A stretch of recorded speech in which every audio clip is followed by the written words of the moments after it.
Welcome everybody. You don't gotta stop eating, but you do gotta start paying attention. So we're gonna start talking because A, we got a lot to talk about tonight. B, I am a terrible estimate of how much time it takes to talk about things. And so I kind of want to get through everything. Hopefully, if I do not rabbit trail too hard or things don't take a lot longer than I think they're going to take, we'll have some time towards the end where we can just sort of field questions. That is my heart's desire and fervent hope, but I make you no promises because we have a lot to cover. So, tonight is, we're calling it Revelation Lamb for reasons that will be abundantly clear by the time we get to the end of this. But Revelation Lamb, a reintroduction to the revelation of Revelation. We'll explain what that means too by the time we get to the end of it. But before we get into it, I just want to create a brief moment here for people to say, coming into this, because I find in the church that people can be vastly at different places in terms of how large a role the book of Revelation has played in their life. You can get people who have been in the church their entire life for whom the book of Revelation is something we never read at church. Like, I think there was like a verse that came up once, but we never read it. And you can find other people who are like, this is the beating heart of my faith, which animated everything I did and gave me intense anxiety for which I will be in therapy for the rest of my life. And you get all points on the spectrum between that. I know nothing about it and it's huge. So I'm just curious for people who are in here, where, if we had from a scale of 1 to traumatized, where are you on your, what you're bringing to this tonight? Sure. I mean, we got to do it quick though. We just do it we don't have to do it. I mean, I will say, I was a kid who grew up in an evangelical fundamentalist church where Revelation played a huge role. We had, vacation Bible schools every summer. Didn't matter what the theme was. Could be God's Wild Safari. Could be wacky space adventures with God. Didn't matter. The last week we would end with somebody telling us about the second coming, the rapture, and Revelation. And that was always the note that we sort of landed on. It was the entire Christian story always centered on this very particular way of approaching Revelation. And so I grew up, genuinely wondering whether it was worth my time to go to college since the world was ending, or whether I should just go and work for a missionary group or something and do something useful until the world ends. It very much shaped me as a youth, young adult in terms of what I thought I was supposed to do as a Christian. So I'm very much up at this end of the spectrum. Anybody else want to jump in on that? Nobody's got it, but yes? Ditto? Same kind of vibe. Cool. Maybe that's why we just take a straw poll, who's not traumatized. True. I mean, moderately traumatized. I would say for me it was not huge, but it was definitely, there's lots of speculation. Mm-hmm. And the common assumption, at least in my church growing up, was that this text must be speaking directed to something that's going on right now, and it has to be global. Mm-hmm. A lot of speculation about the Middle East, Russia, particularly Iran. Are these the villains of Revelation? Is there some global catastrophe on the horizon? Right. But it wasn't talked about all the time. It was more so in the background.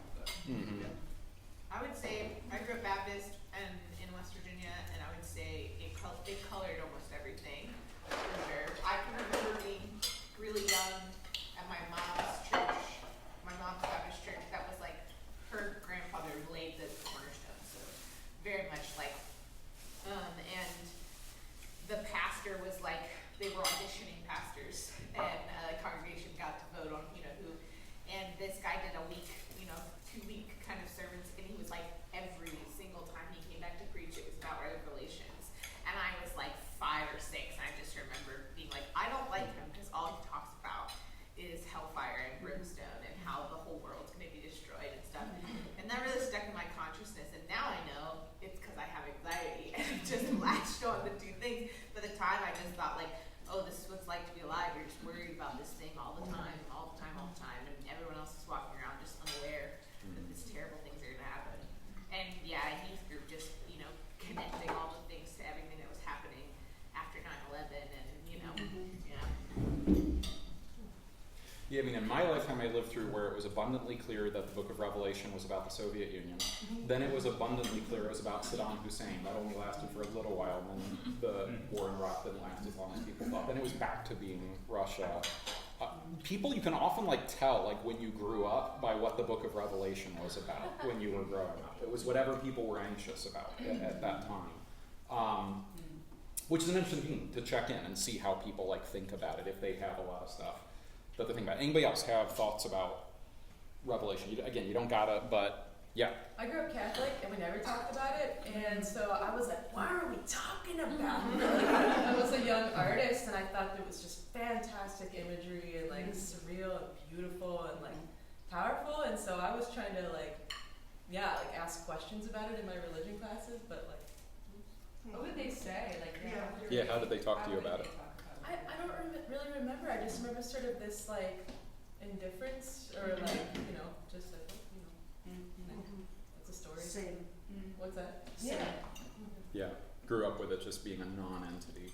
Pretty much. Because I mean, this thing, like for people who grow up in like that style that like Mackenzie or me are talking about, like you grow up feeling like the person in a time travel movie who like runs up to people and is like, "What year is it?" And it's like, "Oh, you poor dude, you have no idea," like thinking you are like the prophet of doom. And then, but like in those churches, what you actually do, other than experience a lot of anxiety, has very little to do with the Book of Revelation. Whereas Catholics, who don't talk about it a lot, like, y'all were LARPing the Book of Revelation every Sunday morning at like the Eucharist, because like liturgical Christianity owes a huge debt to the Book of Revelation. And there's this weird way in which the churches that are most actively enacting the symbolism of the Book of Revelation talk about it the least, and the ones that like their form of church bears the least resemblance to things going on back where they talk about it constantly. So it's just a very weird book, the way it gets lodged in people's experience or fails to lodge. So anyway, what sound effect should I make because last time I don't know what sound effect I was making, but it sounded way too aggressive. And I was like, yeah, boom. I was sound like an attack. I told Dan,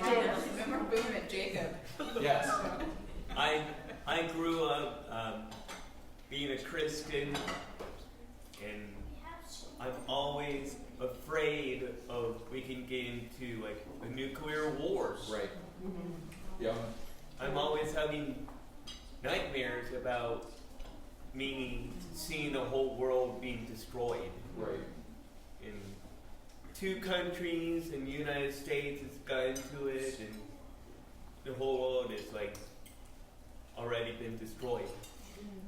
And it's interesting because if you were an average Christian, I won't say every Christian because nothing is ever true for every Christian because we are very diverse as a movement, but the average Christian in the 19th century, at least for the bulk of the 19th century, assumed that to be a Christian is to be a person who believes things are getting better, that the world is getting better, that we are moving towards the realization of the kingdom of God on earth.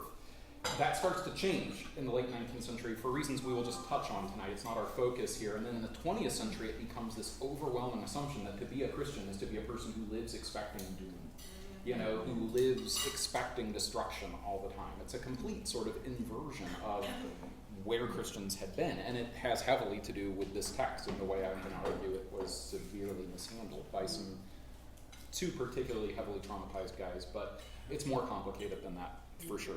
Anyway, what is our sound effect? Just choose it. You gotta stick with it, though. No, I'm not doing that.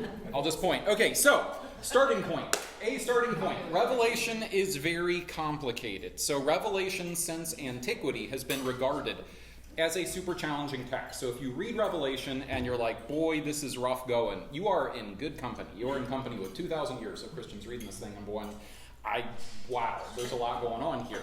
So it is a complicated text. I mean, in the ancient church, you would have in your catechesis sort of had someone probably assigned to you to tutor you in detail how to engage with this text. That could have gone on for years. Like, there was no assumption that it was a self-interpreting text or that it was just really obvious what you ought to do with it. It has been acknowledged from the beginning that it is a complicated, challenging text. It also, when you look at some of the early lists when Christians were sort of debating in the early centuries what our canon of Scripture was, it's one that tends to end up on the edge of the bubble. That a lot of people really were not convinced we needed it, and other people were convinced we were. Interestingly, it's more popular early on with Christians, and then when we get to like the time of Eusebius, this great sort of church historian who's also a kind of cheerleader for the Roman Empire, he's very against Revelation because it doesn't portray the Roman Empire in the greatest of lights, and he sees that as a useful thing to pursue.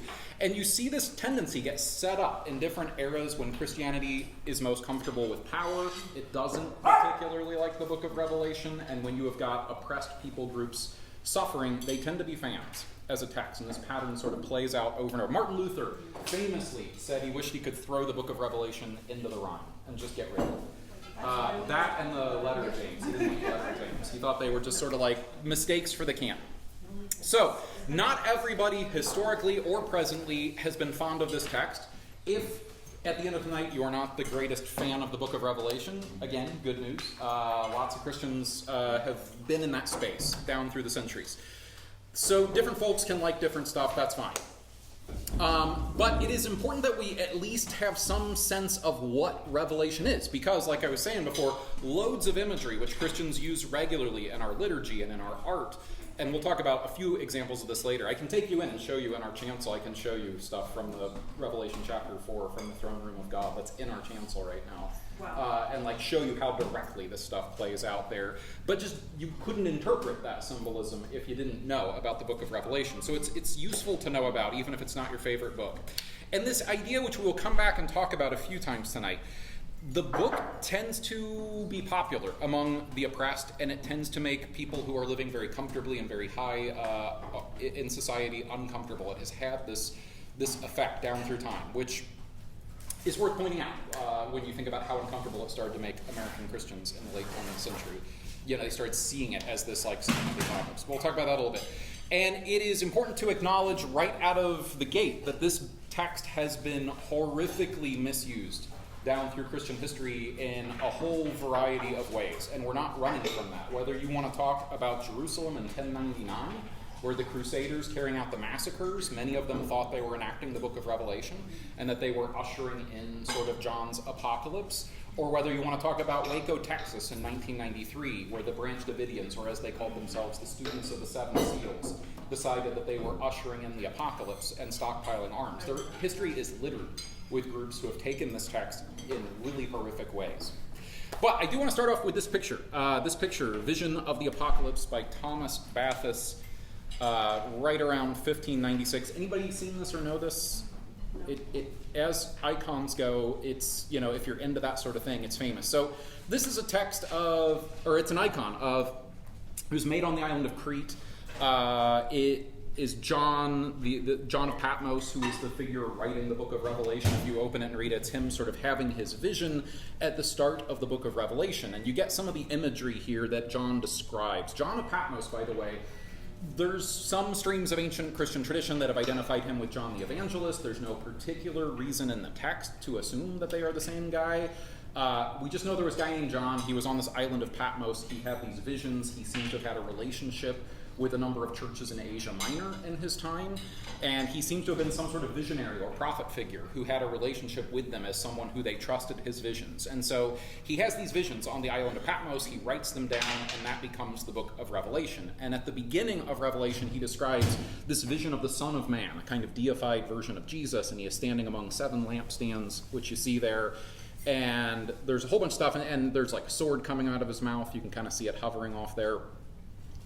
And he's got 7 stars in his hand, which you can see right there. And basically what this divine figure, this divine Christ, says to him, he begins by dictating these letters to 7 churches in Asia Minor, who we presume John of Patmos had some pre-existing relationship with. And so, but the weird thing, there's going to be plenty of weird things. It's the book of Revelation. A weird thing is that the Son of Man does not dictate these letters to like the church community in the way that Paul would. He dictates these letters to the angels of these churches. The Greek is singular. He's speaking to like a single sort of figure. And so what you see here is 7 angels who are each holding a nice little church.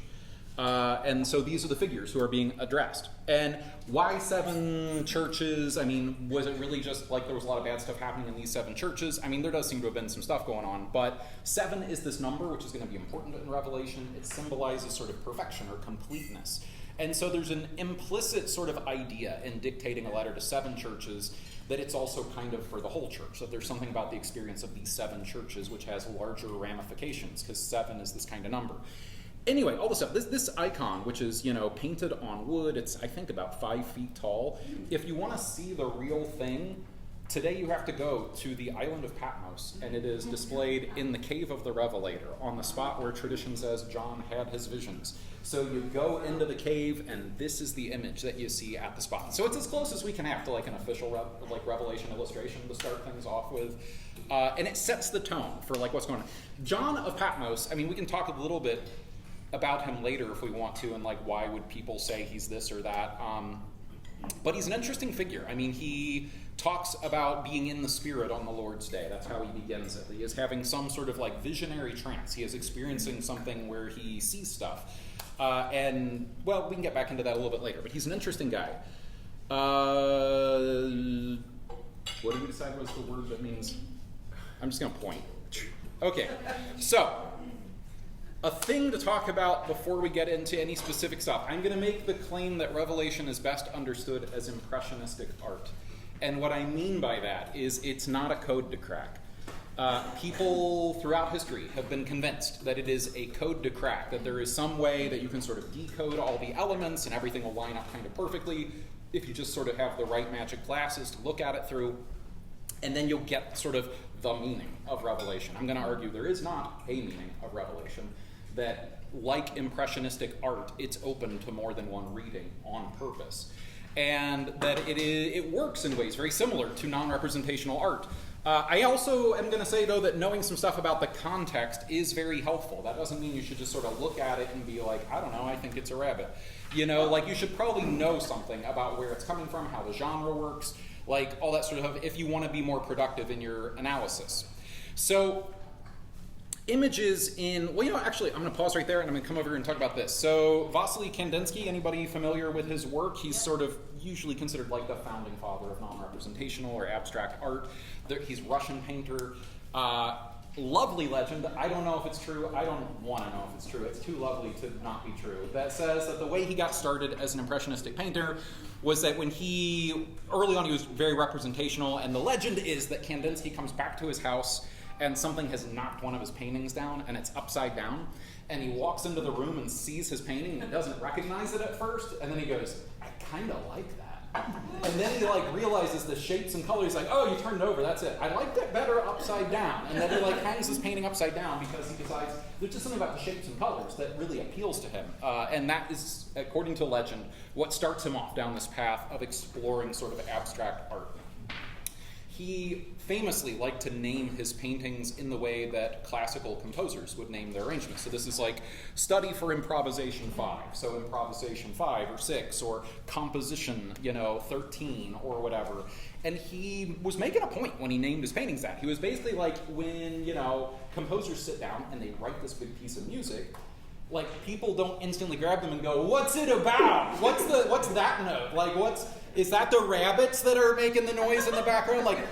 People get that it can sort of imply things or set a mood or it can carry you somewhere, but people don't get as hung up on the idea that it has to, everything has to represent something exactly, and yet people still get meaning from it. He was like, why can't visual art do that same trick? And so by naming his stuff sort of in this way that was reminiscent of music composition, he was basically saying, I think visual art can kind of, if you want, function a little bit more like music.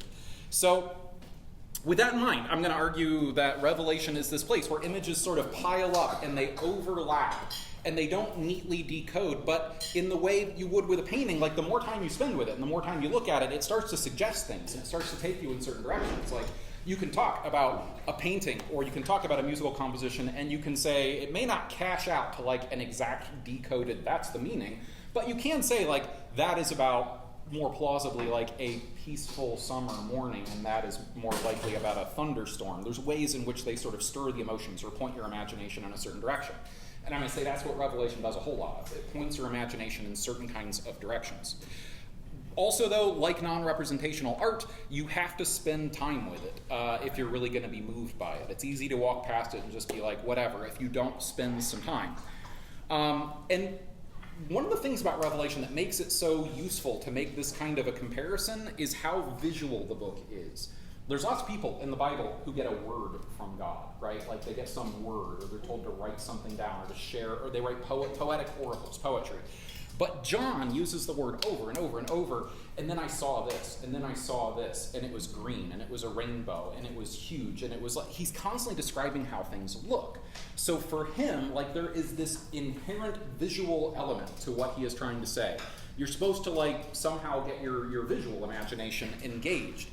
So, which brings us back to Kandinsky. Do you see anything in there? Yeah. What do you see?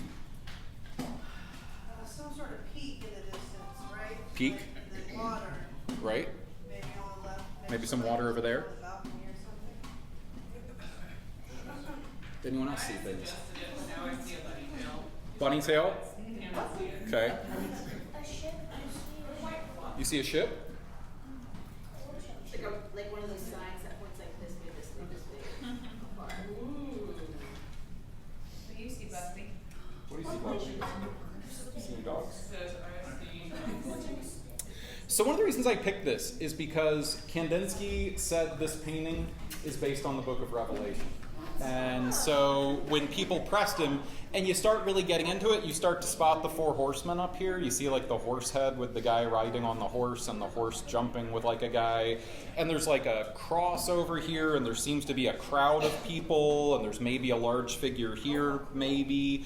And there's maybe a figure bowing. Maybe this is like the Son of Man coming on the clouds or something. Maybe that's a cloud. You can start to sort of like, if I tell you that, which he did tell people that this painting was inspired by the Book of Revelation, it lets you start to spot things that you probably wouldn't spot if you didn't know that. And Revelation is kind of like that too, which is why knowing some context helps. You'll start to spot things you might not have spotted if you didn't have a little nudge of saying this is kind of the direction I meant to go. So, but at the same time, people keep finding new things in here, and people keep finding new things in the Book of Revelation, and that is not necessarily wrong. But that's my point, is that Revelation works through images. It works through sort of visual images more than it does through some kind of systematic argument.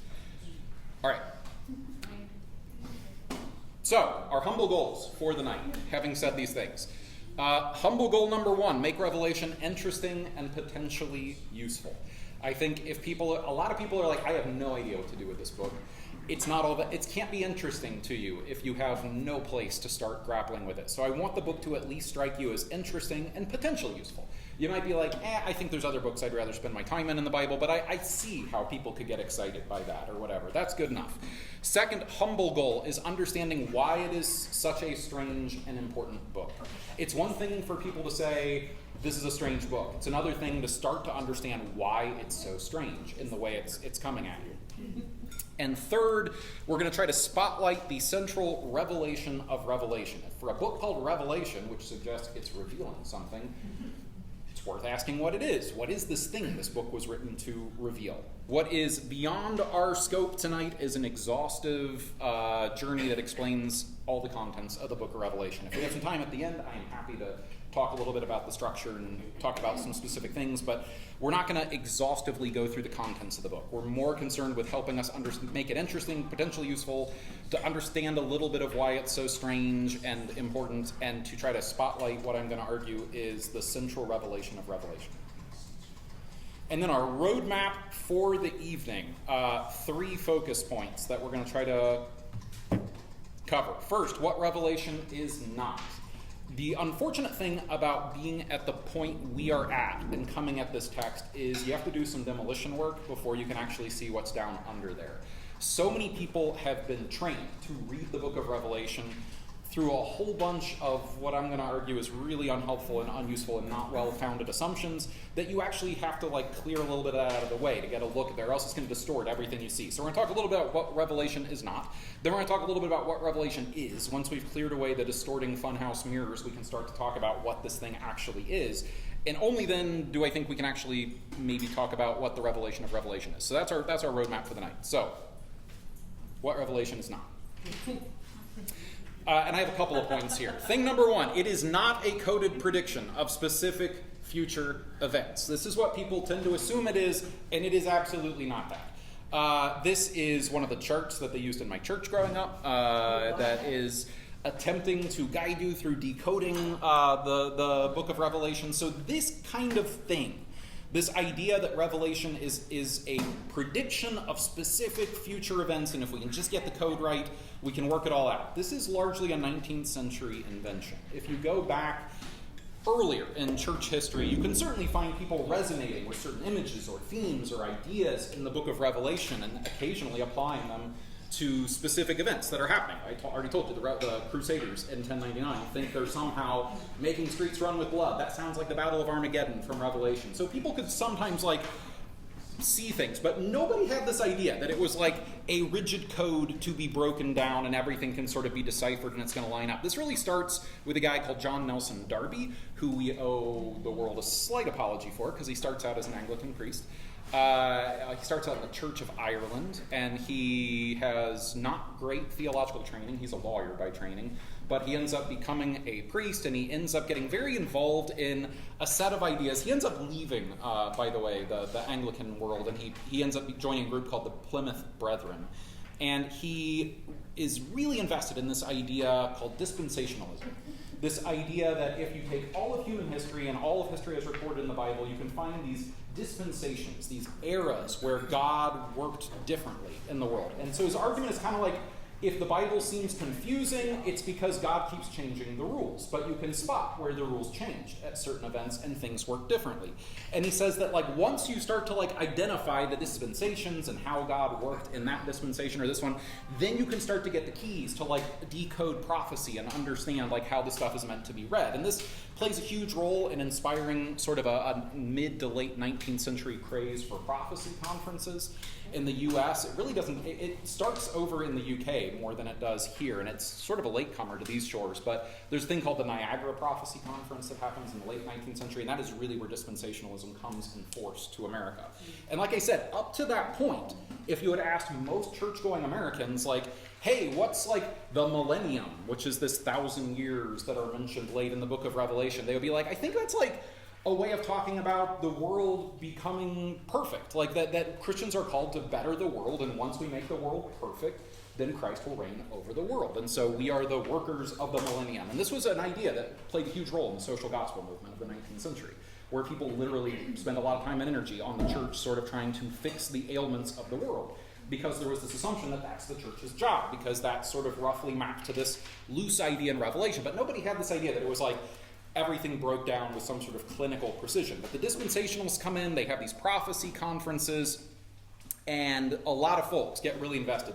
Darby was also, really it gets huge. The moment that really shifts things from this being a sort of minority view with some clout to something that is going to have a massive impact on American Christianity, it happens in 1909. It is the publication of the Schofield Reference Bible by a guy who is, I didn't mention too about Darby. So Darby, it's hard to tell the details, but he seems to become much more dismal after he had a bad horse accident. He was thrown off of his horse, he suffered major injuries, and his whole outlook on theology seems to have gotten a lot dour after that.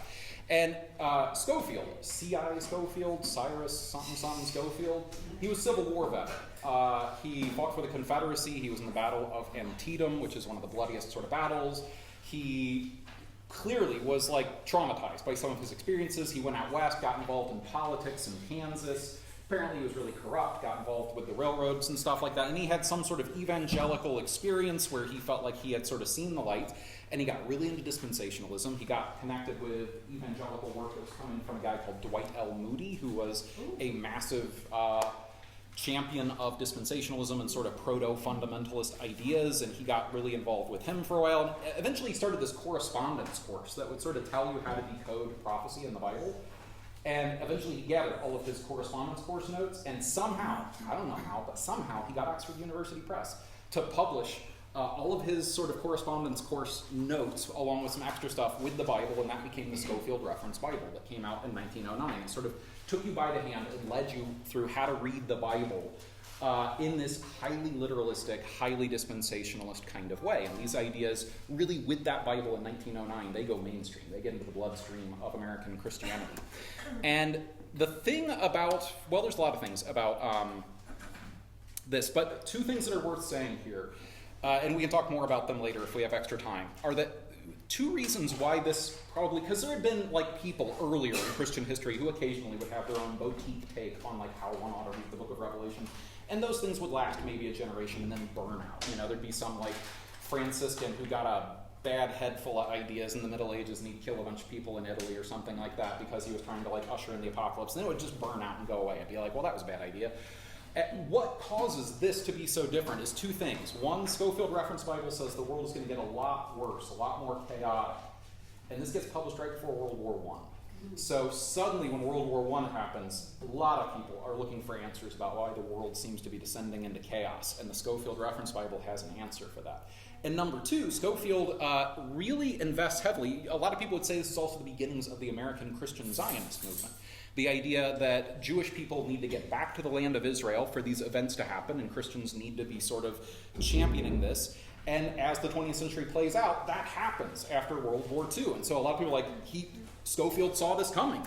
And it's much more complicated because you can actually talk about the story of, you know, how these events end up happening. There are Christian Zionists who are heavily involved in helping to finance and orchestrate some of these events. So that in some ways they're like predicting a certain kind of history. In some ways they have their hand on the scales, making it more likely that this outcome that they need to have happen is. But those are really two things that often are thought of as playing a big role in making this so widespread and so thought to be authoritative in a way that earlier sort of apocalyptic ways of reading Revelation didn't. But for better or for worse, this idea that it is a coded prediction of future events really catches on in American Christianity in the 20th century.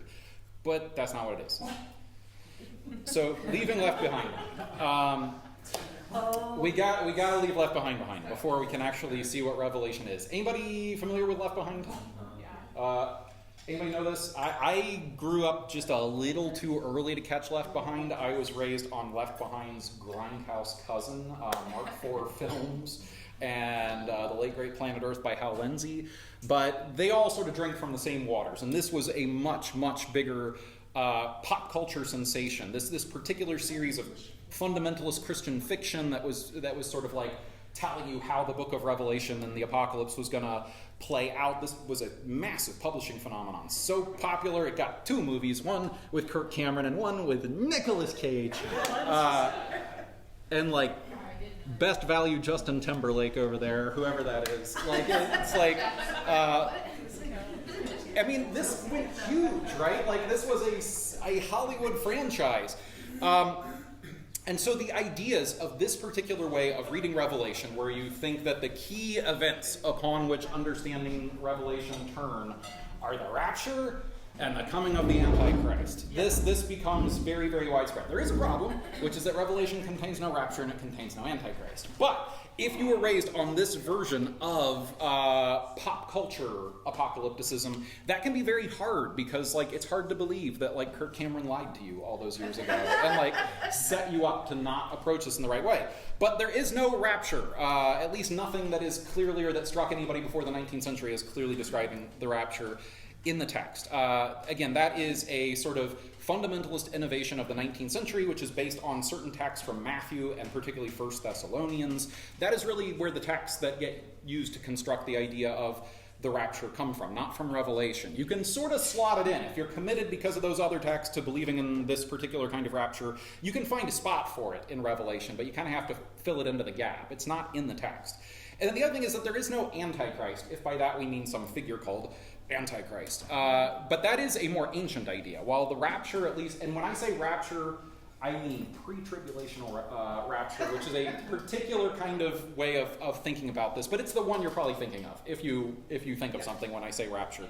That is a 19th century innovation. Starts in 1831, I believe, at a particular prophecy conference, which is where this idea emerges over the space of 1831, 1832, and 1833. So it's really hard to find the pre-tribulational rapture before 1831. In fact, it's impossible because they hadn't invented it. But the Antichrist, this goes back. And the Antichrist, this idea is based on a mixture of texts from 1 and 2 John and 2 Thessalonians, where some sort of figure, Antichrist figure, is sort of described. But in the ancient church, and even in the medieval church and whatever, there's all kinds of schools of thought that go round and round. Because Antichrist, at least as it is used in the New Testament, it really seems to be more of like a descriptor. It's like talking about a kind of person, an Antichrist, one who sort of presents as though they are of Christ, but they actually embody everything opposed to Christ. It's not at all clear. Maybe 2 Thessalonians, where they seem to envision that there is some sort of singular figure who might embody this principle. But it's kind of unclear whether Antichrist is meant to be identified with one person or it's a kind of Christian language for talking about a type of person. And that sort of rumbles around. But when we get to the 20th century and we get to all this stuff, this idea that there is one figure, it is the Antichrist, and it's going to be central to the events of that really becomes sort of cemented. So again, just to say, if, like me, you grew up with these ideas, this can really throw you. And it can make you be like, how can there not be, like, the rise of the Antichrist and the rapture? Like, these are what else would you do with the book of Revelation if those are not key to understanding it? So, yeah, it's hard, but it's also essential to sort of get to what it is. Boom. Wait, I said no boobs. So, thing number 2 that Revelation is not. So it's not a specific prediction of future events. It is not a call to violence. This is what happened in Waco in 1993. This is the compound burned down and the folks dying. Again, this group understood them. They were obsessed with the book of Revelation. David Koresh, the leader of this cult, his favorite book of the Bible was the book of Revelation, and he would spend hours and hours and hours teaching from it and telling them he had the rightful way of decoding it. And he said that he was breaking the 7 seals, which is why he called his group the students of the 7 seals. And they absolutely thought that, like, what they were meant to do, because Revelation describes this sort of conflict between the forces of light and darkness, was to fortify a compound, stockpile lots of weapons, and be ready to kill the forces of darkness when they come. And that's what it led to.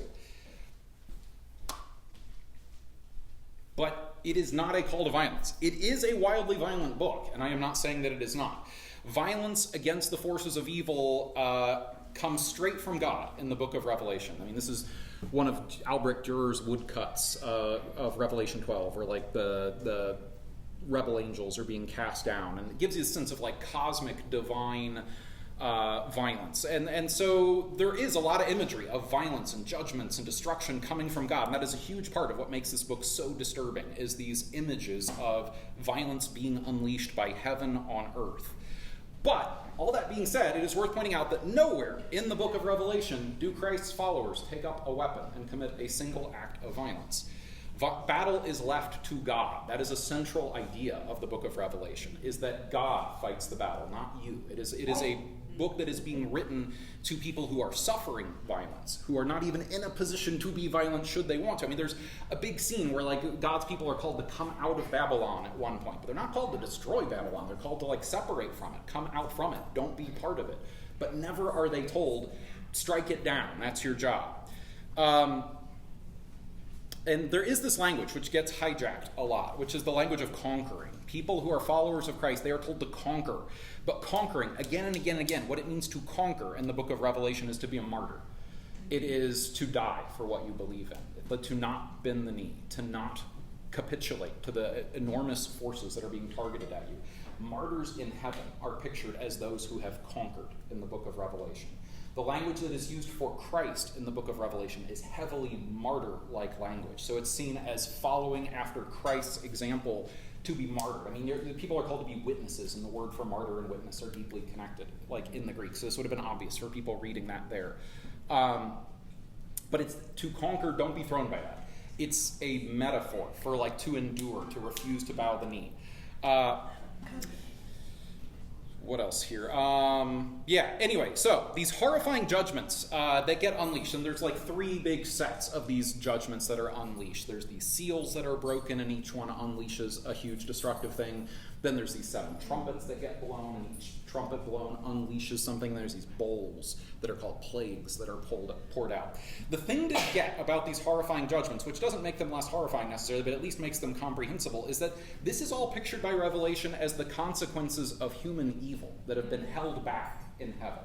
Sealed is a word that is used a lot. So there's this idea that the evil on earth has generated this, like, destructive something, consequences, and God has somehow been holding it back in heaven for a long time, giving people a chance to repent, to change. But now we have come to the end of the story, and these consequences are unleashed, and they are set loose, and the consequences of evil become its undoing and destroy it. And there are these moments in the book of Revelation when you're reading through these series of judgments where there will be a pause. Like, the scene will pause between a couple and go back to heaven and talk about that. And these are moments where people sing these hymns, and it's heaven still hoping people will repent. there is this notion that even once the judgments are pouring out, that there is this hope that people will still repent. And the book goes out of its way again and again to say that people on earth do not repent, that they just go on doing sorcery and evil and worshiping demons, and they're like, ah, and then like more of them come out of there. So that is it. I editorialized, it doesn't actually say R, but anyway, that is important for understanding the symbolism. It's this notion of the evil that is being poured out are the consequences of human evil, which now at the end of the story finally have to be sort of released to purge the earth of all the evil going on. But it's sort of evil bringing about its own destruction in the logic of the universe of Revelation. There is also this other line which has been used by a certain kind of person down through. In Revelation 6:10, there's all these martyrs. Again, when we go to heaven, often, again and again in Revelation, you get scenes of martyrs who are up there. What kind of people make it to heaven? People who were martyred, according to John. There's a bunch of them up there. And there's a scene where the martyrs under the altar, they're saying, how long, O God? How long will the people who did this horrific stuff to us just go unpunished? And you can read that and you can be like, oh, this is like a Christian revenge fantasy. And maybe on some level it is. But that's not a good reading of the central theme. The real theme that Revelation wants you to reckon with here is justice. Yeah. The idea of the people who suffered all of this stuff in heaven being like, is there no justice in the universe? Do people just do this stuff and there's never any consequences to it? That's the root of the how long, O Lord, like cry that is coming up there, and that is sort of a tone that is going on here. But again, it's important to point out that justice, not revenge, is sort of the central theme, and that repentance is the goal. Like, repentance comes up again and again. The fact that the people of earth are unrepentant, and that they don't, I mean, even like the language of plagues, right? Like, John is evoking the plagues of Egypt there when he talks about that. And if you actually go through it, you look at what comes out of the bowls, a bunch of it's like water turns to blood, and like, it's, you know, it's, and he has a tendency to want to like one-up the book of Exodus, where he'll be like, they had locusts? Demon locusts. Oh yeah. You know, like he's always like doing it bigger, but you can see his inspiration coming from the Exodus. And again, there's this idea of how, like in the story of the Exodus, where the Israelites are freed, that like Pharaoh hardens his heart and like resists this thing that's trying to somehow like humble him. And that's a similar vibe to what you get in the book of Revelation. So, last big thing to say about like why is this book so chaotically violent? And how should you think about all this like divine conflict and monsters and angels and stuff like that? So a key theme in the book of Revelation is the conflict with evil. And this is a huge idea. So like if you went back and you look at like honestly a huge amount of the Hebrew Bible, the question of evil tends to be answered with the idea of you brought it on yourself, right? Like, terrible things are coming. The Assyrians are going to come and they're going to get you. Repent, Israel. Turn from your wicked ways. Like, this is what the prophets sort of say over and over. There's this idea that terrible things are coming, but if you repent, if you turn from your wickedness, you can avoid that. So there's a logic of saying that, like, bad things happen to us because we merited them in some way because of our badness. And if we would stop being bad, then good things would happen.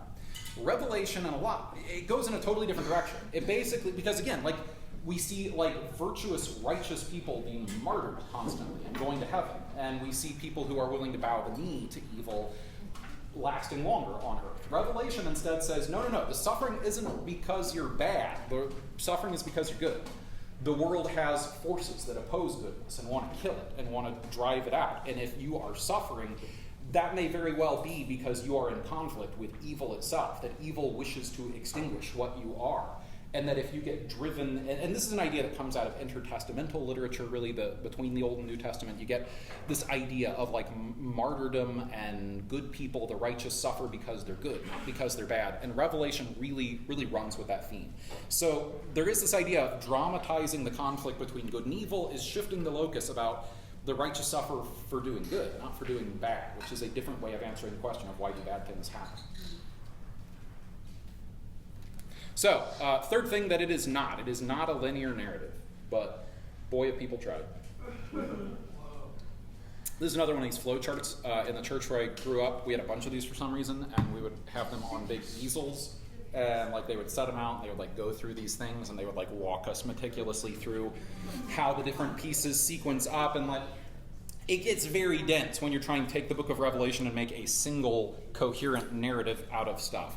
The reason it's so hard and you need such fancy charts is because that's not actually what the text is doing, and you're working hard against the text to try to make it function in this way. What Revelation actually holds is tellings and retellings. It's constantly telling you the same story from multiple angles, and it's telling you the same story in ways that are spread across time and space in very weird nonlinear ways that you're meant to sort of connect. I do need to talk about this, though, because this is really cool. This is a page from a 10th century illuminated manuscript. There's a guy, Beatus, who is this 7th century Spanish theologian, and I love him. I think he's cool. I mean, I didn't know him. He lived in the Viking Age. But he was this fascinating thing, which I wish we had more of in Christian history, that he was an artist theologian. He wrote commentaries, particularly on the book of Revelation, and he drew illustrations all through his stuff. He basically said, if I'm going to write a commentary on Revelation, it's a visual book. I need pictures to show you what I'm talking about. He created this manuscript, which went on to be copied and modified by tons of other artists for centuries after. And today there's basically, I think 11 manuscripts that are variations on his thing. This is one of them from the 10th century, because, again, his original work was 7th century.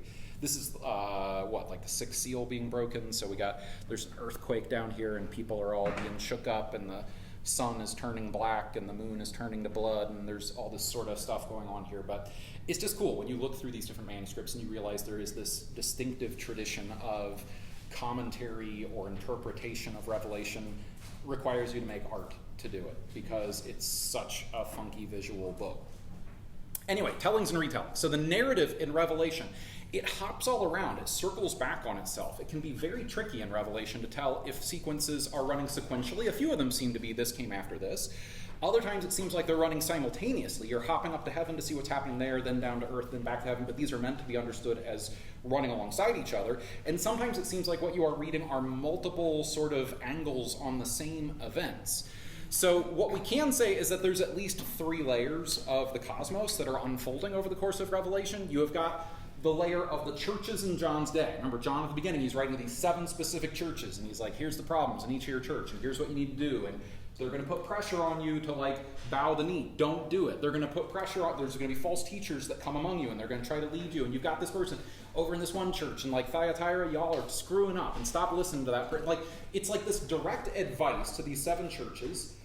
And then in chapter 4, we shift to these visionary things happening in heaven and earth, and it turns out that all the things the monsters and angels are interested in are the stuff he just told those churches. It's all about false teachers. It's all about pressure being put on you to bow and do as you are told. And so it's you're getting the human level at the beginning of here are 7 concrete churches having these very particular human problems. And here is what that conflict looks like in heaven and on earth in this sort of cosmic war between spiritual evil and stuff and all these sort of things. So at least 3 layers that are going on there.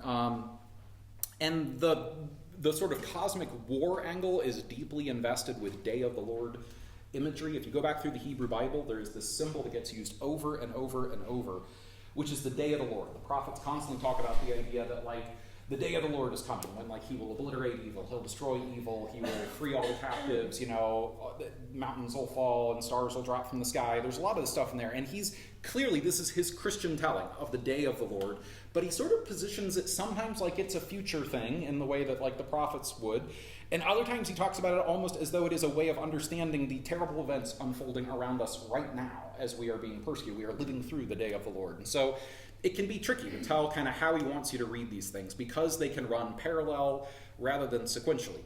So, for example, the world ends 2 or 3 times in Revelation, and yet the text just keeps on going. A really clear example of this is if you read in Revelation 8:7, you get this judgment that says every green thing on the earth was burned up. And then just a few verses later, in 9:4, this destroying angel sent, and heaven says, don't touch the green stuff. Don't burn up any of the plants. And it's but you just a few verses ago said there was no green stuff left, but we're back to having green stuff. And this happens many times in Revelation. Something you were told was just destroyed, suddenly it's back a few verses later. And this is why the people with the flowcharts can get very complicated, explaining how some of it came back or some of it was here or whatever. But it's you're actually getting multiple retellings of similar ideas. They're not meant to sync up as perfectly as people want it to. You also get sort of symbolic ancient events that are woven in as well. So one way to think about this is John of Patmos is a kind of visionary time and space traveler. He tends to get glimpses of the past, present, and future, which are all somehow interwoven. So he'll get an event which is, so we can talk about, I think we're going to talk about that on a later thing. One way just go to the next slide. Let's talk about what Revelation is. For now, I'll just say that past, present, and future are interwoven. There is a single story being told, and somehow that story plays out through past, present, and future all at the same time. And we'll talk more about what that is. Boom. All right, so what it is apocalyptic literature. And this is the thing. A lot of people who have really bad ideas about the book of Revelation, they come at it as though it is a one-off thing. Here's this weird story, and it's got like stuff happening in heaven and like cosmic forces being unleashed and forces of light and darkness, and there's like judgments and there's like an angel interpreting it. This is so weird. You know, Mr. Darby, Mr. Schofield, can you help us understand what this means? And the problem is that we have like a shelf, a room, a library of ancient literature which uses this kind of language to talk. Like it's an established literary genre in the ancient world. And there are Christian apocalypses, there are Jewish apocalypses, and they have very similar tropes, not identical, but it's a genre. And so if you read a lot of apocalyptic literature, you're like, oh, here's the part where he gets the vision in heaven. Oh, here's the part where, like, you know, it's interpreted for him by the angel. Oh, here's the part where, like, people are told to come out of the oppressor and separate themselves because destruction is coming on them. Like, these things have precedence. And so for people who really want to understand what Revelation is, you kind of have to consider the larger genre of ancient apocalyptic literature. So it is a well-established ancient genre. There are loads and loads and loads of other examples.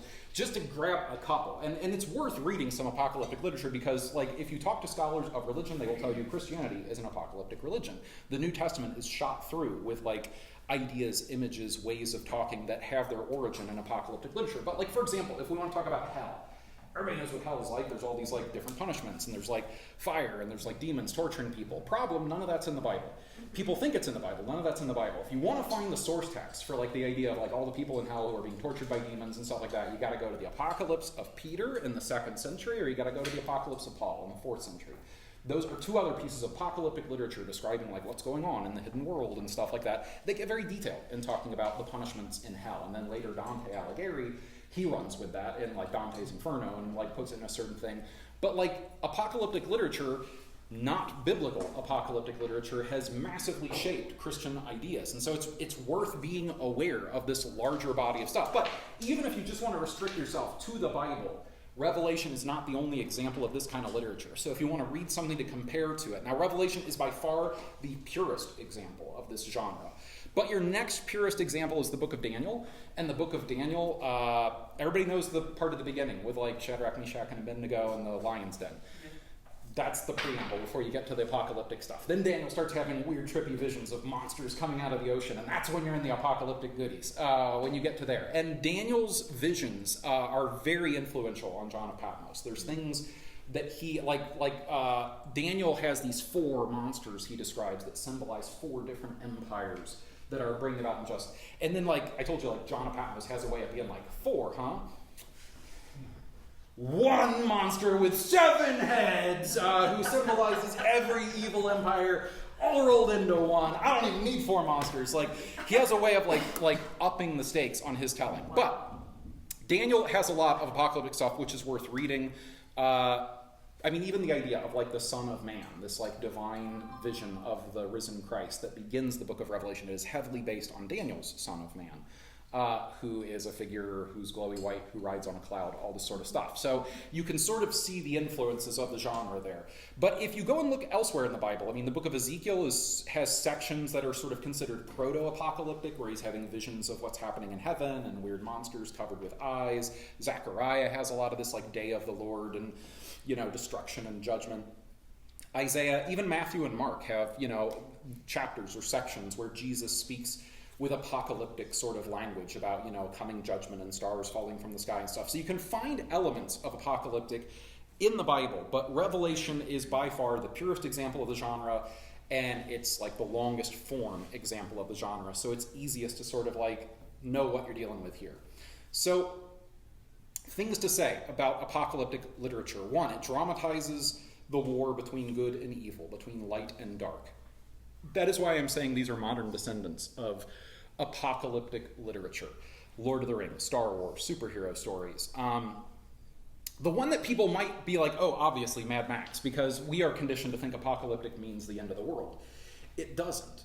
It can. Some apocalyptic literature has an opinion on how the world will end, but it doesn't necessarily have to. It can just be like a peek behind the curtain of like the war between the creatures of darkness and light and what's actually happening there. But this idea of like a big battle between evil and good that are symbolized in some strong way, that is really the bread and butter of the apocalyptic genre. So if apocalyptic does not mean end of the world, what does it mean? Apocalypsis basically means uncovering or revealing. So for something to be apocalyptic literature, that's why I say like that it's not the end of the world that is the key thing. It's the idea that the curtain is being rolled back and you're being shown the truth of things, or at least you're being shown a way of viewing the truth of things, which helps you see the world differently. A way of thinking about, you know, what apocalypse, and the other thing too is that apocalyptic is always, it's not about idly getting ready for the future and being like, oh, now I know what's going to happen 100 years from now. Lucky me. I'll be dead. But at least I know what's going to happen 100 years from now. That's not it. The point of apocalyptic is something is lit up for you that makes you live differently in the present.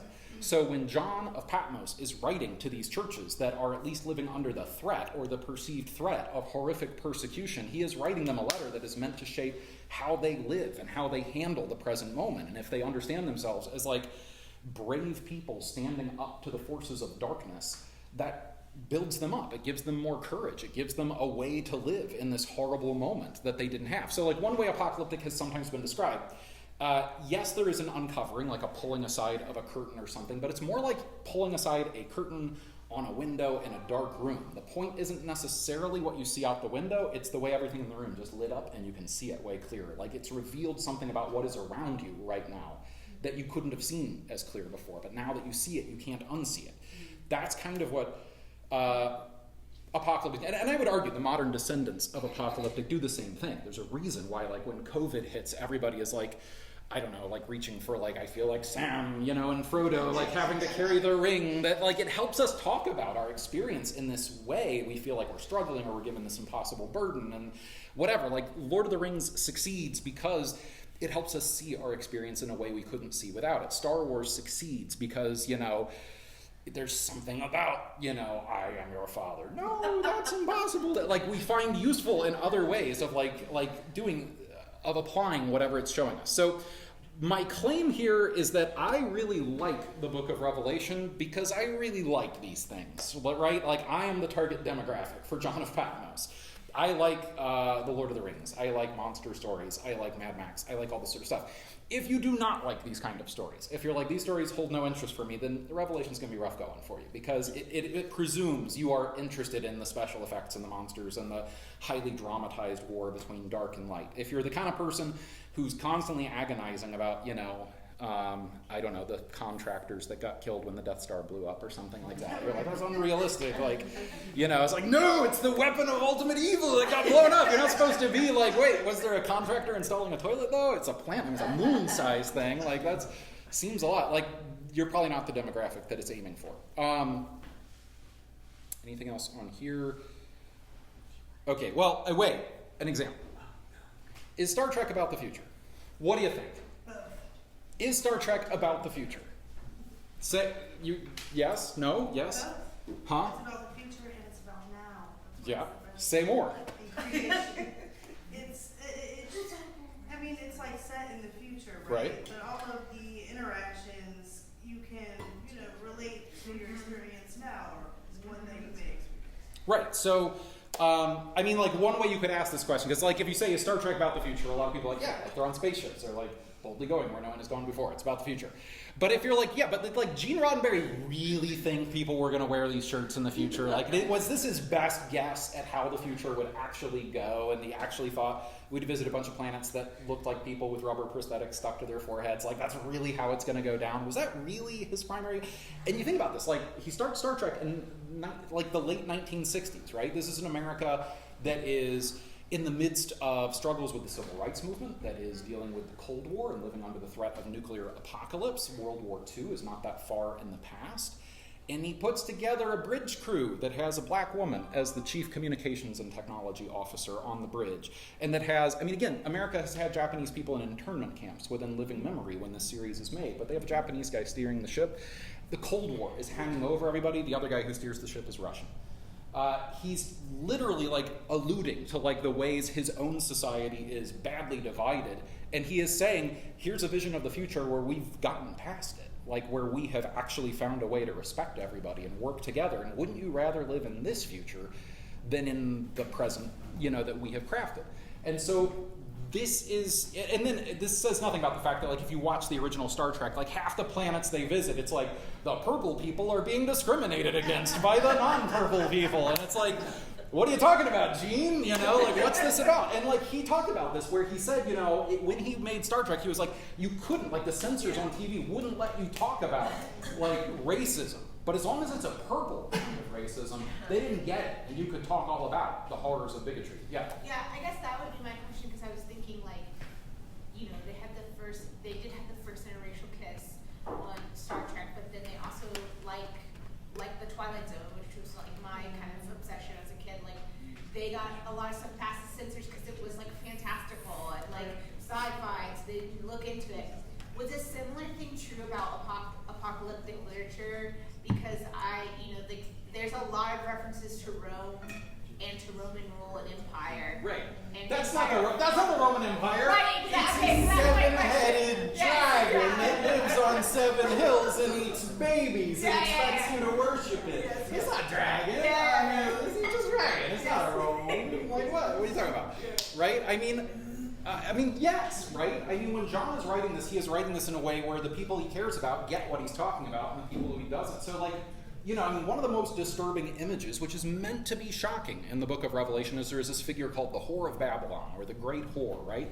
She is a riff on the goddess Roma, who is like the mother matronly goddess. And he's like, she's not a nice lady. She's not your mom. She does not have your best interests at heart. And he's trying to shock people by taking, this symbol and spinning it in a way that'll make people go, ooh, that's kind of vicious there, John, that you would do that. But it's similar to like the way Star Trek. Is Star Trek about the future?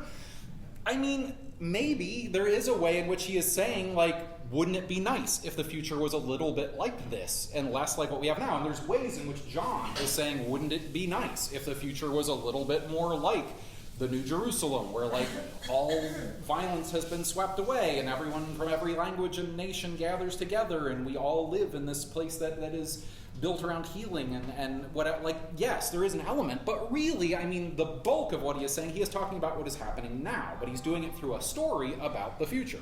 So when he's telling you, and then in the future this happens and that happens, more often than not, except in the most generalized way, he's not actually talking about the future. He's using a story about the future to help you understand. I mean, and he gets this from the Hebrew prophets, right? Like the Hebrew prophets, when they're always saying, like, and then, Amos will be like, and then this judgment will come, and this thing will happen, unless you repent, and then the Lord may change his mind. There's often these, like, conditional ideas that, like, this future can be brought about or avoided based on the decisions you make right now, which means it's less about, like, Nostradamus and, like, the future is carved in stone and this is what's coming, which is how people tend to sometimes approach the book of Revelation, and it's more about using very dramatic symbolism and a kind of storytelling about the future to make you live differently in the present, just like Star Trek.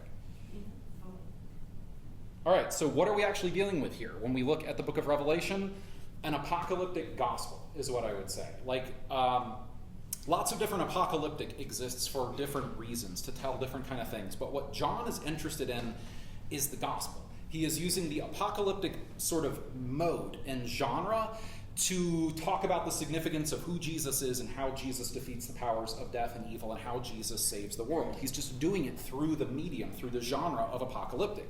I mean, it's important that when you read the book of Revelation, chapter 1, John of Patmos has this encounter with the risen Christ. This whole thing is set up as the risen Christ comes to him and says, have I got a story for you? It's got monsters and all kinds of stuff.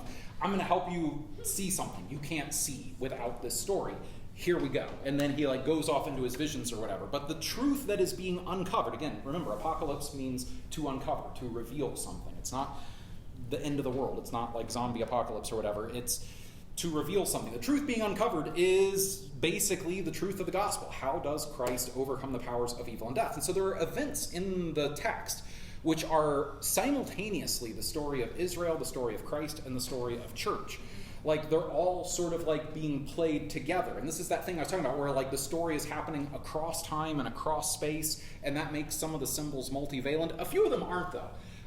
Come back next month when we do our horror stories from the Bible, and we will talk about 666, the mark of the beast, the only thing in the book that actually is a code that you actually can sort of wrestle with, and like what that's all about. But there are certain things that really do seem to have a certain specific sort of correlation, but there's very few of those, and a lot of the symbols are meant to be very broad and multivalent.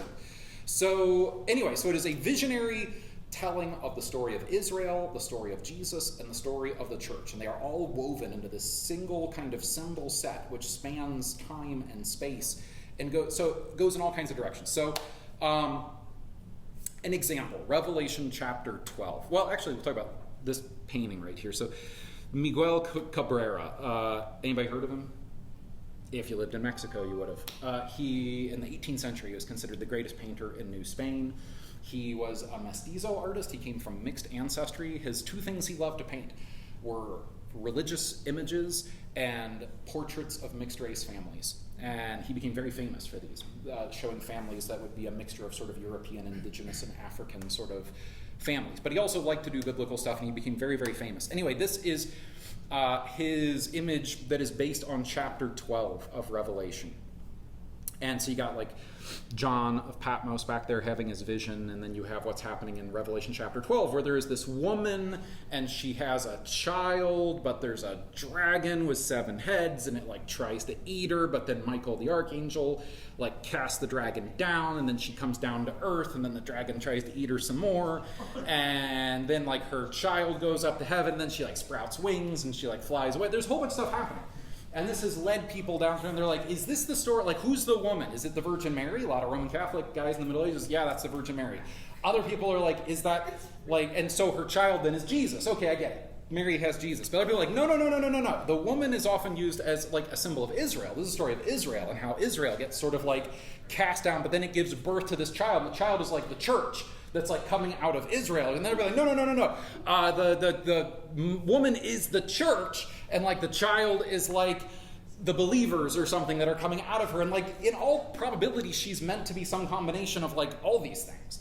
Like, she's meant to be readable as the story of Israel, as the story of Jesus, as the story of the church. It's all of these. You don't have to pick one. There's more than one way to look at this and sort of understand who this is.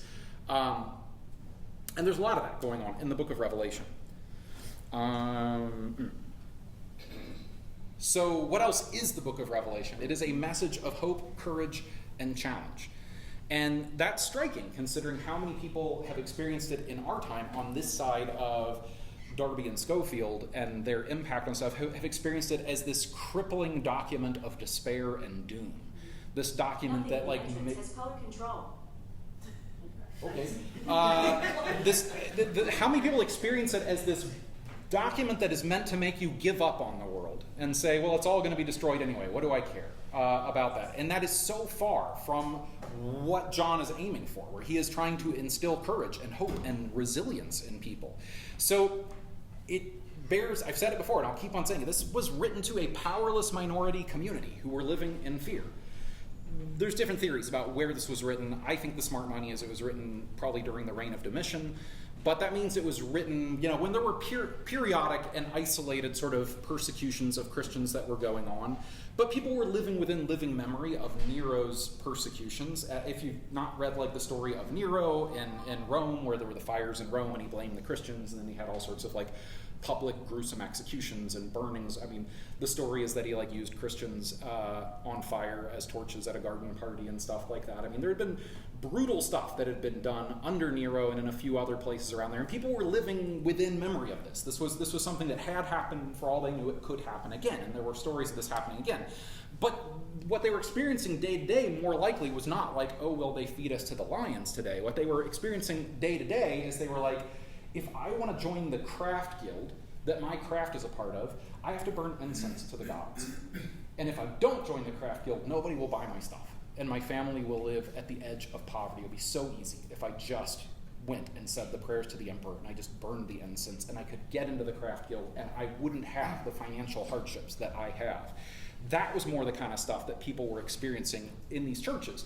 These ways of being socially ostracized in ways that made their lives incredibly hard, in ways that the people around them, their life was not hard. And that is what John is interested in. And that is why he creates these images of this like horrific, monstrous system, and it tramples the righteous.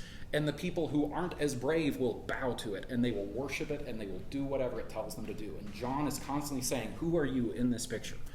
Are you the one who will beg and worship a monster if it makes your life easier, or are you the one who would die? That is what he is after. That is the thing he is saying. But he is writing this to a community that is living at the margins, not the people in power. So when this letter is being written, I mean, you go to heaven in Revelation, and everything's covered in eyes. Why is it covered in eyes? John is very interested in letting people know God sees what is happening in this world. Not one bit of the suffering that you are experiencing goes without notice, right? God sees you. God cares about you. And that is why this text has always been popular with suffering and marginal communities, whether we are talking about early Christians, whether we are talking about people who were enslaved in this country, whether we are talking about, take your pick, marginalized base communities in Latin America in the 1970s, groups that experienced horrific marginalization, persecution, unfair treatment by those in power. They have tended to find Revelation as a very welcome document because of the fact that it says God sees what you are going through and your refusal to capitulate to the system, to let them own you outright. That is what God asks of you. So it's also because the text is a searing critique of empire. When Rome, or the monster that symbolizes Rome at any rate, sort of falls, and there's all this stuff in Revelation about the fall of Rome, the text goes out of its way to say that the people who are mourning for the loss of Rome, they are merchants, they are ship captains, they are the people who make money off of this system. They're the ones who are heartbroken at the fall of Rome, not the righteous. The righteous are the ones who have been martyred by it.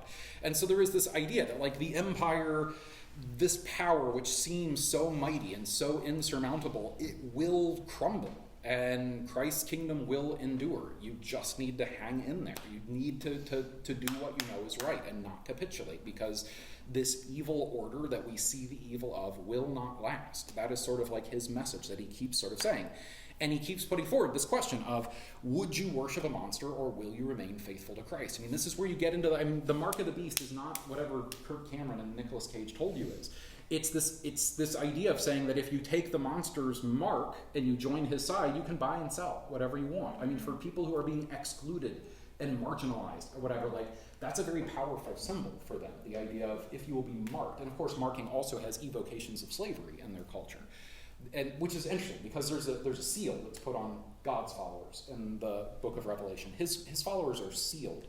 The beast's followers are marked. There's this idea of, to be sealed is to be protected from something. Marked is to be made into property. And that is sort of the choice that you are being given. Whole bunch more going on here, but I bet yes, we are. Which finally brings us to the revelation of Revelation, Revelation Lamb. So, the revelation of Revelation. Anybody familiar with William Blake's work? Yeah. William Blake, this 18th century printmaker and mystic and poet, and he just wrote enormous amounts of very, very strange and beautiful stuff, and was very much sort of on the outs with the religious establishment of his time and place, and he's an interesting guy, worth exploring. But he loved to do imagery that was based on sort of heaven and hell and Revelation and other things like this. This is one of his watercolors, and this is based on Revelation chapter 4. Which I might say some more about that in a second. Again, we were talking about the eyeballs. You can see the eyeballs in the wings and the eyeballs surrounding and God on his throne. Interestingly, Blake is way more anthropomorphic than the book of Revelation is. The book of Revelation talks about the throne, and it says God is on the throne, but it never actually describes God. You never get the white-bearded guy. It always just talks about thunder and lightning and a rainbow and weird emerald stones. There's this thing that's sort of there, and also God almost never speaks. It's not never, but God almost never speaks in the book of Revelation, which is fascinating because there's creatures all around God talking. You know, there's elders and angels and other things, and they're all talking, and God is like the hub around which this universe sort of orbits, but you get very little like direct from God on the throne. But anyway, Blake's got God sitting there, and he's got God holding this scroll with 7 seals on it, and the elders are casting down their crowns. This is all from Revelation chapter 4. So chapter 4 is, so Apocalypse reveals something. So what is Revelation revealing? What is the thing it's trying to get us to see in a way that we will never be able to unsee? This thing that will make clear that is hard for us to imagine outside of it. What does it make visible in this new and striking way? So I would say that happens in Revelation chapter 4. So everything up to Revelation chapter 4 is the letters to these churches that are sort of like talking about what's going on there. And then he goes up into heaven in chapter 4, and he sees this vision. It's the divine throne room, and God is on the throne, and there's all these elders, and there's 24 of them, and we can talk, why 24? The 12 tribes of Israel and the 12 apostles. There is a fascinating thing happening in the book of Revelation about how whatever he understands the church to be, it is Israel and Christianity combined. You know, like when you get to the New Jerusalem at the end, there are 12 gates that have the tribes of Israel carved over them, but there are 12 layers to the foundation of the New Jerusalem that are named after the 12 apostles. It's always this like coming together of like Israel and the church to form whatever God's purposes for the world are. But anyway, so he's up there, he's taken up there, and God on the throne has this scroll, and this is like the first thing that's going to get opened, right? Basically, they are told the evil, he has seen all these martyrs, he has seen all these people who are being slaughtered, the world is all screwed up, and they're basically told that evil cannot be done away with until this scroll is opened. And this will begin, like the end of evil in the world, the process that will bring the world to its final purposes, will restore it to paradise. All that can happen if this scroll is opened. And it says they search through heaven, and they search through the earth, and they search everywhere, and no one can be found who can open the scroll.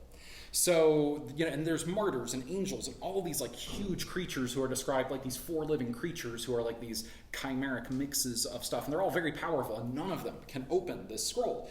And so then you get to Revelation chapter 5, and where John is looking at this, and he begins to weep when this voice says, no one can be found. And again, like, God is even like kind of sitting on the throne, and it's like, no one can open this. And so John is like, evil will just always be here. The world, you know, we might have a way of doing it, but what does it matter? No one can open it. And then this voice says, the Lion of Judah can break the seals. Evil can finally be defeated. The world can be healed.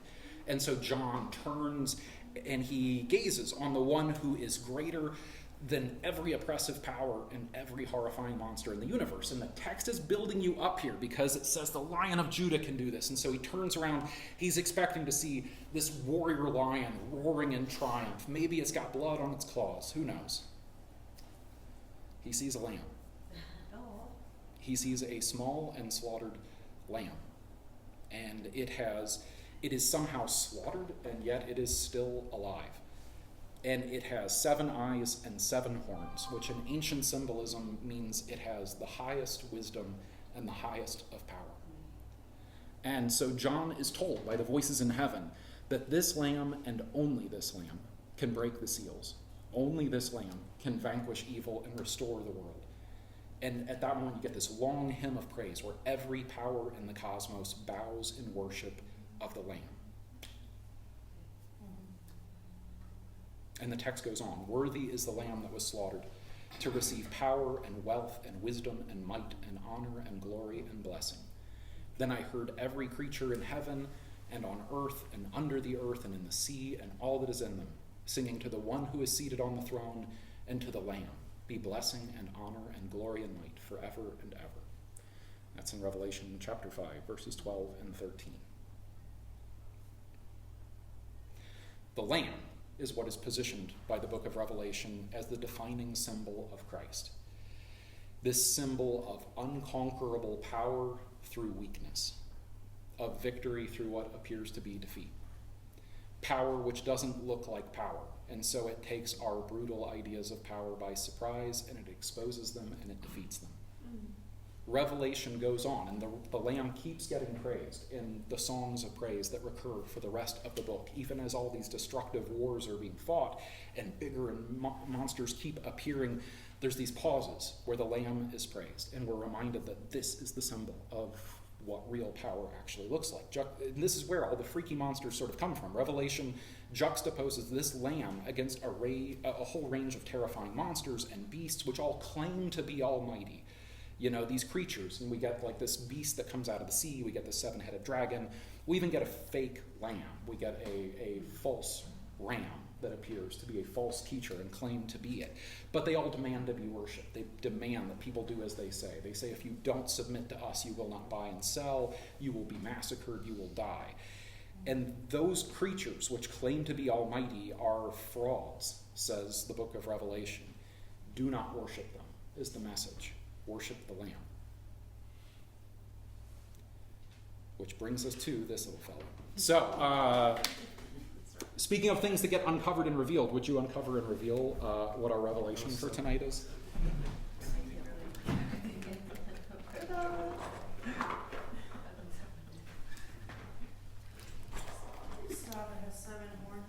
So, Revelation ends the closing scene of the book of Revelation. Once all the evil has been destroyed, all the evil has been swept away, and the earth is sort of being restored. It ends with the great wedding. Will he stand up? Some of the candles don't stand up very well. It ends with the great wedding feast of the Lamb and the church. The idea that the Bible closes with, that the book of Revelation closes with, is that the church, that's us, and the Lamb, that's him. We form one eternal community, that we are bound to one another forever. And so this is something we've been working on for a while. He is Revelation Lamb. He is our new little all ages community icon. We have... Can we pass them around? Yeah, so we have worked on these, and we have created, and by we I mean Jacob has done most of the brute labor on, and Mackenzie has done a lot of the brute labor on making these things happen. But we got candles of him, and then these are made out of a compostable resin because we thought about making plastic ones, but we figured that was not compatible with our goals of being good stewards of the earth. So these are a little rougher in the print around the edge because we use this compostable resin instead of proper plastic. These are a little sharper, but you set him on fire, and him, you can sort of, I don't know, take him and have him drive your dump truck around the sandbox or something like that. Anyway, these, we have made enough of these that everybody gets one tonight. You can choose whether you want a Revelation Lamb candle or whether you would like one of the little figures to take home. I think we also got buttons. Can we pass them Yes, around? pass them around so people can see them.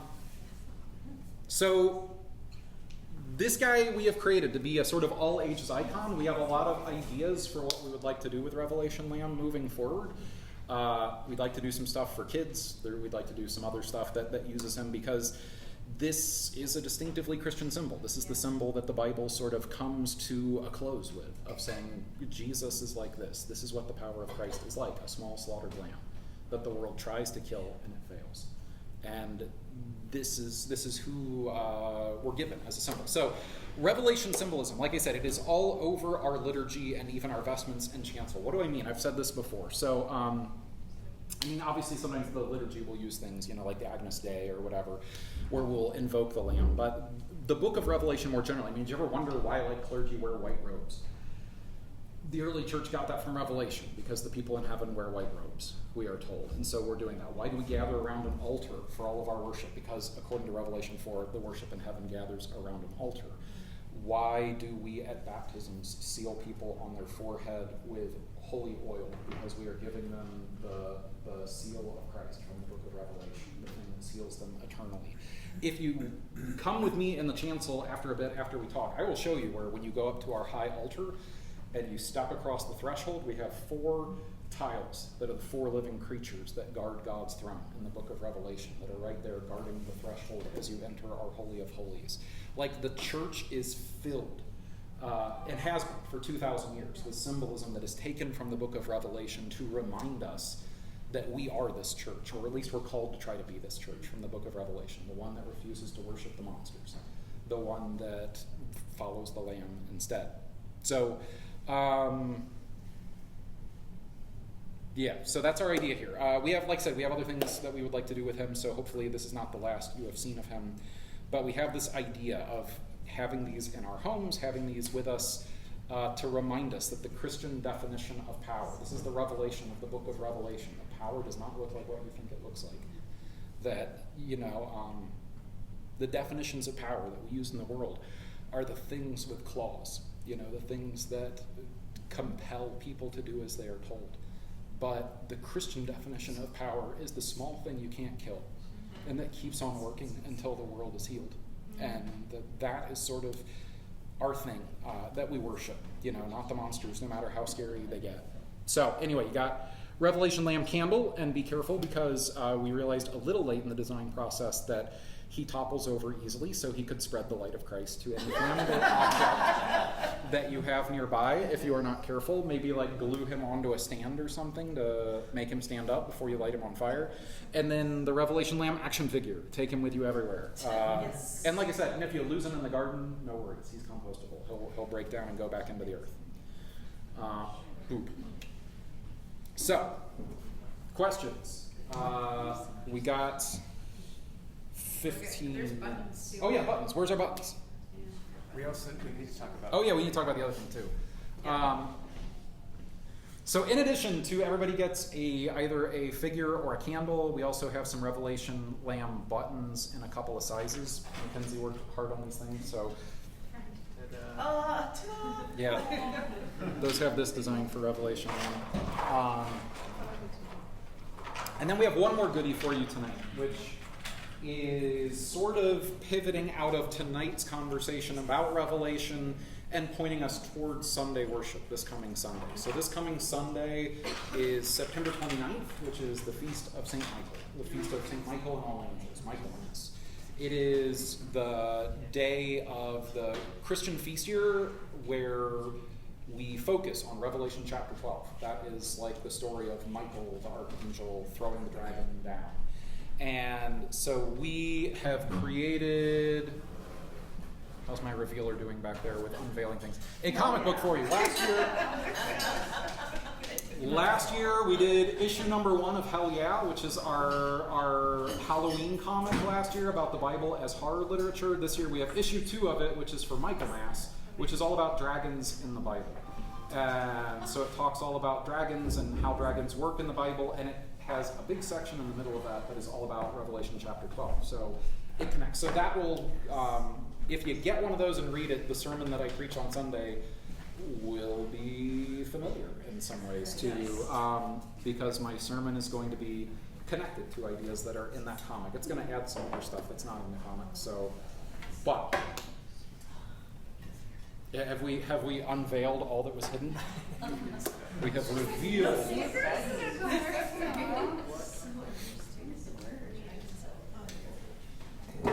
Okay, so questions or comments or cries of protest, whatever you got. Dan, can you tell us about? Oh, yeah. Oh, go ahead. I was going to say, can you tell us about the battles over whether Revelation should be included or not, and why in the history? I mean, there's several reasons. So one of them is because a lot of stuff got fought over. Well, we have this tendency that we have this tendency to overassume the degree of broad consensus in the early church, and that there were all these, different opinions, different lists. I mean, like we have, Athanasius's. Why am I telling you of all people about this? You know about this, I'm sure. But Athanasius, who is this bishop early in the 4th century, creates this Easter letter where that is the earliest version that we have of the canon of our Bible, of the books, that matches the one that we have today. You can't find a list before his festal letter of the 4th century that matches that. So there was a lot of debate going on early. And there are several reasons probably why Revelation was debatable. One is because it is very weird, right? I mean, it is very weird. We don't, even though Christianity as a religion is influenced by apocalyptic language and things like that, it is a distinctive kind of letter to write a whole book that's about this, and to put Jesus in the place of not just being the lamb, which is the recurring symbol, and it's where it wants to end you, but along the way, you get Jesus as the rider on the white horse with a sword coming out of his mouth that massacres all the armies of the world, which is itself an interesting symbol, that it's a sword coming out of his mouth, right? It's talking about teaching that undoes the evil, not literally try to hold a sword in your mouth and murder someone, right? That's trying a little hard to over-literalize the metaphor. But it definitely puts God and Jesus in this uncomfortable kind of light, which some people probably were not crazy about. However, I think probably one of the reasons it sat on the edge is because John of Patmos was on the losing side of some debates in the early church. Are people familiar with the figure of Jezebel? She is this code word that he uses for this woman in a church. And Jezebel may have been up to some really bad stuff. I'm not going to be a total Jezebel defender here, but the thing he calls Jezebel out for is that she doesn't make a big deal about eating meat that's been sacrificed to idols. And for John of Patmos, Christians do not do that. You do not touch meat that has been sacrificed to idols ever, because that is a form of idolatry. Later on, St. Paul takes Jezebel's side. St. Paul, in his letter, says, I think as long as you're not doing it in a way that's like showing off to people or that's like whatever, like Paul seems to be much more relaxed about that particular rule than John of Patmos is. And so I think John of Patmos, on some of his issues, he had a very strident kind of like purist kind of thing that he called the church to. And I don't think everybody in the church ended up in the same place as him. And so I'm sure that also, in some ways created some tension around the way, he calls certain like church factions and leaders out with great detail, and who knows what the background of some of that stuff is. So my guess is that some of the intramural fighting in the early church also made this letter a lightning rod. And that once we got further from those things and those issues had been resolved, like the urgency of seeing it as a potentially divisive letter sort of faded away, and what was good about the letter really endured and stuck around, and people are like, okay, it's worth it. But early on, church politics might have played a role. I don't know, I'm guessing. Do you mind revisiting how the rapture became wrapped up in that? Yeah, so once you start to in the 19th century, you get these prophecy conferences, which are all about sort of trying to decode where various prophecies were fulfilled either in history or where they are coming. And this leads to this practice of, you're not just trying to decode which bits are literal events that are going to happen, but you also start mixing text. You start to think that to get this thing to map onto this sequence of historical events, I need to bring in a piece of this other text over here to plug a gap, because there's this other part of this historical sequence that I am trying to map this prophecy onto, and there's clearly a big gap, but there's this other piece over here, this other prophecy that would work nicely. And so it leads to these, Franken-text efforts where people start to stitch things together. And the rapture, this idea that somehow Christians will be, let's talk about the rapture on a couple of levels here. So the Bible has got this idea of Christ's return and the restoration of the world. And the most famous text that gets used as sort of where rapture ideas come from is this one in 2 Thessalonians about meeting Christ in the clouds. Most scholars today will tell you that text almost certainly is not implying that people on earth are flying off to heaven, because early Christians don't have a concept of disembodied spiritual existence in heaven as our ultimate fate. They have an idea of physical resurrection and restoration of the world. The way that the book of Revelation ends, and this is worth saying several times and underlining in marker, is that it does not end with all the good people flying off to heaven and the world dropping away like a booster rocket and we don't need it anymore. The vision at the end of Revelation is that the New Jerusalem comes down and heals the world. It ends with the restoration of the world. And so 2 Thessalonians is almost certainly describing the idea of, there was a custom in the Roman Empire of their day, which is that when a prominent official would come to a city and their procession would be coming to establish a new rule in the city, the people would go out to meet them and would welcome them into the city.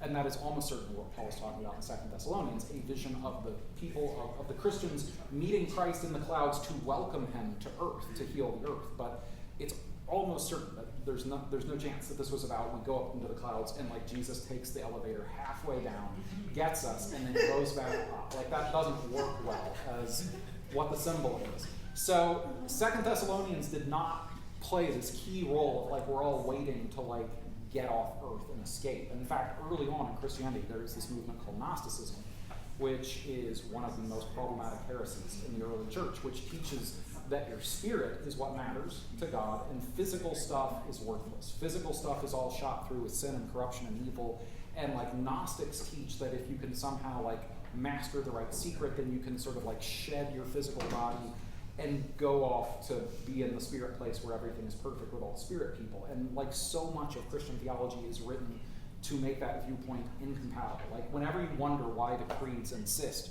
on the resurrection of the body, right? That line is put in there because they were looking at the Gnostics and saying, we do not believe in giving up on the physical. Like whatever we think God's ultimate purposes are, it has to do with healing this stuff that we're around. And so the rapture really doesn't come about until enough centuries have gone by that it's okay to get Gnostic again. Mm-hmm. And everybody's kind of forgotten about that, and people get back to the idea that like the physical world is corrupt and fallen and there's no hope for it, and all we can really aspire towards is our spirit escaping and going off to the perfect spirit place where we can be perfect. And again, I mean, I say this stuff, and obviously I am like somewhat nursing a grudge against Darby and Schofield because they messed up my childhood.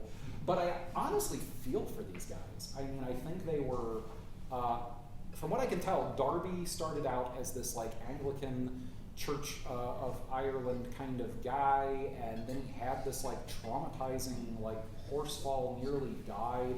He felt unsupported by the church. He became very anti-clerical. He never had a really good theological education. He skipped his theology when he was studying at Trinity in Dublin to do law. And so he never was really equipped very well to like know how to approach the Bible.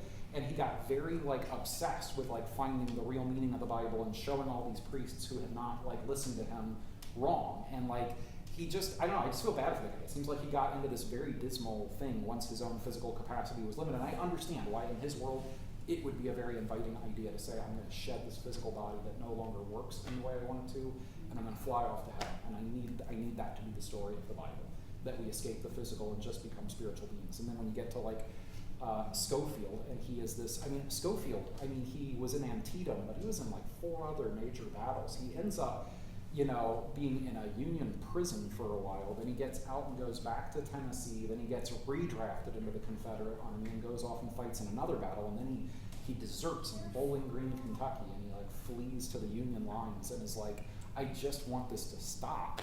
And so he is like utterly disillusioned with the world and has seen horrific things. I mean, if you read about the Battle of Antietam, like you can understand why he ends up spending a lot of time in the book of Revelation with like, these horrific scenes of violence and stuff.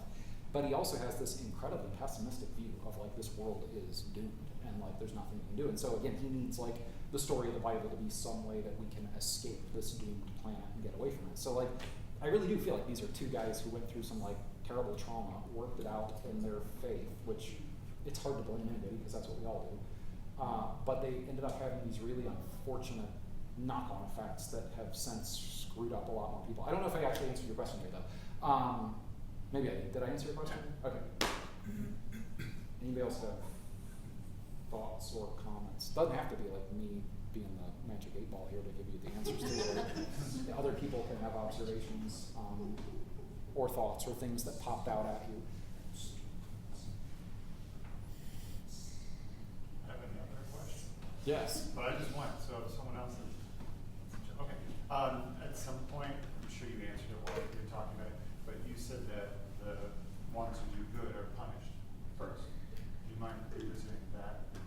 Punished is not probably the best word, but if I'm talking about what you're talking about, it's this idea. So this idea of like, why do good people suffer, right? Which is an idea that comes back again and again and again in the Bible. And like I said, I'm oversimplifying, but a big idea in the Hebrew Bible, or what Christians call the Old Testament, is that people make bad decisions. It creates a deteriorating situation in the world. God sends a prophet to say, straighten up and things will get better. And so there is this sense, and this is an oversimplification because like the whole book of Job is saying that's wrong, and that is also in the Hebrew Bible. But there is this dominant idea of like, the reason there is suffering is because you did something bad, and these are the consequences. What happens in the intertestamental period, there's a lot of chaos, there's a lot of people who get martyred. There's a version of the story in the books of the Maccabees, which is really important. He thinks it didn't happen that way, and he's probably right, because we've talked about this. But the way the story is told in the books of the Maccabees, there are these sort of like righteous people who refuse to bow the knee to a foreign power that is trying to like convert them to Greek polytheism, and they are righteous Jewish dudes who like will not submit, and they end up getting like martyred in really horrific ways. And this idea in the Book of Maccabees is that they are lauded for their courage and for their heroism and refusing to capitulate to like evil. And this creates this new idea that maybe the story of why bad things happen isn't just because you did bad, now bad happens. Maybe it's that there actually are forces in this world that are really bad and will do everything they can to destroy goodness when they see it.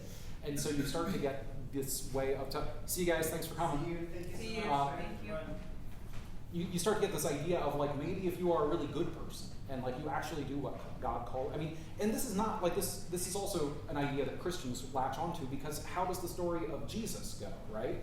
Like the story of Christianity is that Jesus lives a perfect and sinless life and he ends up being tortured to death. So like the idea that like the way the world responds, to holiness is by making it suffer. This becomes very important to Christians. And so that's why in the book of Revelation, you get a couple of moments where like you get note of people who either have been martyred recently and are now in heaven, or people who are undergoing martyrdom. But there is this idea of like the good people, the righteous people, the ones that don't do what the beast and the dragon say, that don't capitulate, that don't take the mark. They're often positioned as people who are suffering because that is sort of the model of Christ. I mean, again, the lamb is a slaughtered lamb, right? Like we're told that this lamb has suffered, and yet it is still going. Like this idea of what it means to follow Jesus is to face, at least, which is another big question that like Revelation sort of leaves you with, which I think is fascinating, is that Revelation, I would argue, it is a gospel. It is trying to tell us the truth of Jesus and who Jesus is and why Jesus' life, death, and resurrection changed everything and like broke the power of evil. But it's doing it through this very weird story, right? It's like not at all trying to say, and then he lived in Bethlehem, and then he went over here, and his mom was like, it's not doing that. It's like his mom is this weird lady, and she's got stars on her head, and she sprouts wings and stuff like that. But it's saying like this story and all of its weirdness, at least John's argument, he's saying this is the story I would die for. Like this story tells us everything that matters, and like it's this, and that is this idea that's put forward again and again. And it's like, what is the story you would die for? Does anything matter that much to you? Or is it like only your own comfort or propagation or avoiding suffering? Is that your highest ideal? And like that's what sort of these martyr figures sort of keep reminding us of as we're kind of journeying through the text. Is like, at least in the way John argues, like they were brave. There was something they would die for that was more important than their own comfort and their own avoiding bad consequences. Did that answer that one? Yeah, thank you. Anybody else got anything? I know we're probably past. I got one. Yeah, go for it. I've seen like a lot of like TV shows like The Walking Dead Yes. and Interview with the Vampire. Yes. They in The Walking Dead they're always talking about how zombies actually rise up and took over the whole world. Right. But that's not the whole point. Why did they never talk about what caused the virus, the zombie virus? They all turn into zombies. Because, see, I literally, for a hot second, when I was putting this together, I went with Star Trek, and I will stand by Star Trek, but there was a hot second where I almost went with The Walking Dead. Because I think The Walking Dead is another great example of, is it really about zombies, or is it really about what human beings would do to each other if we remove all of the constraints of our society, right? Like the zombies are scary in The Walking Dead, but the humans are terrifying. Yeah. Like what human beings do to each other is what is terrifying. Yeah. And I think that is another great example of like a kind of literature that is, it's about a thing, but it's really about another thing. It's really making So us it's being Yeah. being a vampire. Yeah. It's like they're saying vampires are afraid of the crucifix. So this is how we got issue number 2. We have issue number 3 coming for Halloween. I think issue 4 is going to be about vampires. Oh, there you go. Very tough and have all Won't be your till next questions year. answered. But yes, vampire stuff is laden with Christian symbolism. Oh, yeah. You know, like if Jesus is the one who gives his life and says, drink my blood to live forever, vampires are the ones who take your blood and say, I will take your blood so I live forever. They are literally antichrist to use, or an antichrist to use biblical sort of language that but that's issue 4. You got it. Don't get them on board yet. All right, if anybody, I know like we're past the hour or whatever. I would love to go look at that. You want to go look in the chancel and see I where would the love- 4 because I- evangelist living creatures are at? I can show anybody who cares. Don't forget to grab your comic book and either a candle or a figure, and you can also grab a button if you want. Very nice. Thank you, dear. Mhm.